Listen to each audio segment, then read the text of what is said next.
سلام علام اللہ نبی آباد اما بعد۔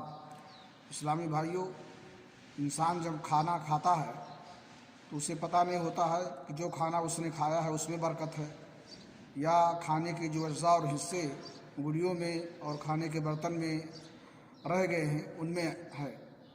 اس لیے اللہ کے نبی جناب محمد رسول اللہ صلی اللہ علیہ وسلم نے کھانے کے بعد انگلیوں اور برتن کے چاٹنے کا حکم دیا ہے۔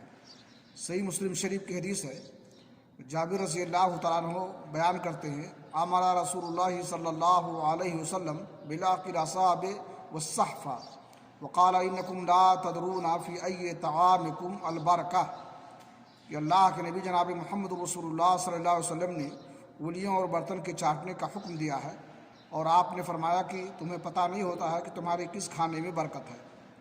انگلیوں اور برتن کے چاٹنے کا ایک دوسرا فائدہ یہ ہے کہ اس سے انسان اللہ رب العالمین کی نعمت کی ناقدری سے بھی محفوظ رہتا ہے۔ اس لیے اللہ رب العالمین سے دعا کرتے ہیں کہ اللہ تعالیٰ ہمیں توفیق بخشے کہ اللہ کی نعمت کی قدر کرے اور کھانے کے بعد انگلیوں کو اور برتن کو صاف کر لے تاکہ سنت پر عمل ہو۔ وآخر دعوانا الحمدللہ رب العالمین۔